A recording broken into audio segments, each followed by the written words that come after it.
बाबा जी की प्यारी साध संगत जी, राधा स्वामी जी।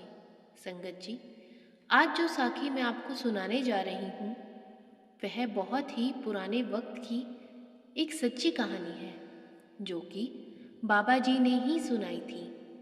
और इस साखी को सुनने के बाद आपको विश्वास हो जाएगा कि जब कोई गुरु पर अपना सब कुछ सौंप देता है तो गुरु उसकी किस तरह देखभाल करता है। जब कोई शिष्य अपने जीवन की हर एक चीज और सुख दुख सब कुछ उस मालिक पर छोड़ देता है, तो उस मालिक की जिम्मेदारी भी बन जाती है अपने उस शिष्य के मान सम्मान और ज़रूरतों का ख्याल रखने की। बाबा जी ने जब यह कहानी सुनाई तो उनका भी सिर्फ यही मकसद था कि हम लोग समझ पाएं कि गुरु पर भरोसा करना कभी भी व्यर्थ नहीं जाता। बड़ी से बड़ी मुश्किल हो या परेशानी हो, गुरु कभी भी हमें अकेला नहीं छोड़ता। साखी को आगे बढ़ाने से पहले संगत से मेरी विनती है कि चैनल को सब्सक्राइब ज़रूर करें और कमेंट बॉक्स में राधा स्वामी जी ज़रूर लिखें। संगत जी, बाबा जी ने सत्संग के वक्त कबीर साहिब की एक छोटी सी कहानी हम सबके साथ साझा की, जो मैं आप सबके साथ साझा करने जा रही हूँ। यह बात उस वक्त की है जब कबीर साहिब ने काशी में रहना शुरू कर दिया था। और हम सब जानते हैं कि जहाँ पर कोई पहुँची हुई रूह होती है, उस रूह की खुशबू आसपास के लोगों तक पहुँचनी शुरू हो जाती है। और रूहानियत को पाने के लिए इच्छा रखने वाले लोग अपने आप ही उस रूह तक खींचे चले आते हैं। ऐसे ही जब कबीर साहिब ने काशी में रहना शुरू किया तो कई लोगों ने उनके पास सत्संग पर आना शुरू कर दिया।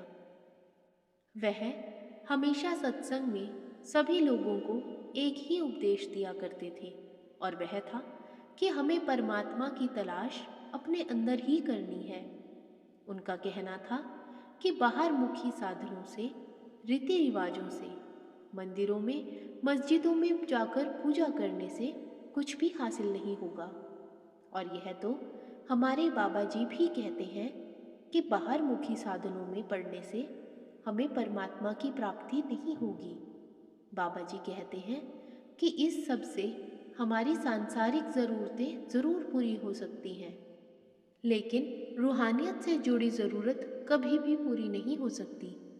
कबीर साहिब जब इन सब चीज़ों के लिए लोगों को मना किया करते थे, तब उनकी यह बात वहाँ रहने वाले कुछ पंडितों और मौलवियों को पसंद नहीं आती थी, जिसके चलते वहाँ आसपास रह रहे सभी पंडित और मौलवी उनके विरोधी बन गए थे। लेकिन कबीर साहिब को इस सब से कोई फर्क नहीं पड़ता था। वह हमेशा मालिक की भक्ति में लगे रहते और लोगों को भी मालिक की भक्ति करना ही सिखाते थे। जिन्हें सच में परमार्थ की तलाश होती थी, वह तो खुद ही कबीर साहिब की तरफ खींचे चले आते थे। और फिर वक्त बीतता गया और उनके पास आने वाली संगत की गिनती बढ़ती गई। कबीर साहिब का नाम अब काशी से भी बाहर के दूर दूर के इलाकों में फैलने लग गया, और वह लोग जिन्हें कबीर साहिब की बातें पसंद नहीं आती थी, वह उनके विरोध में कुछ न कुछ करते ही रहते थे। लेकिन जब उन पंडितों और मौलवियों ने ध्यान दिया कि कबीर साहिब को किसी भी तरह के विरोध का कोई असर नहीं हो रहा, तब उन सब ने मिलकर कबीर साहिब को नीचा दिखाने की योजना बनाई। कबीर साहिब कभी किसी के कहे का बुरा नहीं मानते थे। उनका ध्यान सिर्फ और सिर्फ मालिक की तरफ लगा रहता था, और वह लोगों को भी यही सिखाते थे कि कोई आपके साथ कैसा व्यवहार कर रहा है या क्या बोल रहा है, उसकी परवाह किए बिना सिर्फ उस मालिक की भक्ति में लगे रहना है। अब पंडितों और मौलवियों ने काशी और उसके आसपास के कई शहरों में एक खबर फैलानी शुरू कर दी। उन्होंने कहा कि इस दिन एक धार्मिक पर्व है जिस पर कबीर साहिब द्वारा बहुत बड़ा यज्ञ करवाया जा रहा है। उन्होंने तो यह खबर भी फैला दी कि कबीर साहिब बहुत धनवान हैं, जबकि कबीर साहिब सिर्फ एक जुलाहे थे। कबीर साहिब के विरोधियों ने खबर फैलाई कि जिस दिन यह बहुत बड़ा यज्ञ किया जाएगा, उस दिन बहुत बड़े भोज का भी इंतज़ाम किया जाएगा और जो चाहे वह इसमें शामिल हो सकते हैं। जल्दी ही यह खबर दूर दूर तक इलाकों में फैल गई और वह दिन भी आ गया जब यह भोज था। कबीर साहिब के कई शिष्य और भी आसपास के रहने वाले कई लोग, चाहे वह गरीब हो चाहे अमीर हो, हजारों की गिनती में कबीर साहिब की कुटिया की तरफ चल पड़े। लेकिन जब कबीर साहिब को इस सब की खबर मिली तब वह चौंक गए, क्योंकि एक मामूली से जुलाहे के पास इतने लोगों को भोजन करवाने के लिए ना तो पैसा था और ना ही इतना सामान था। कबीर साहिब ने उस वक्त उस मुश्किल से बाहर निकलने के लिए अपने शहर से बहुत दूर जाने का फैसला किया और शहर से दूर जाकर मालिक की भक्ति में बैठ गए। उनके पास अपनी इस मुश्किल का कोई हल नहीं था, इसलिए उन्होंने वह सारा कुछ उस मालिक पर छोड़ दिया और खुद भजन सिमरन पर बैठ गए। वक्त बीता और जब कुबेर साहिब वापस अपने घर की तरफ आ रहे थे, तब उन्होंने अपना चेहरा लोगों से छुपा रखा था।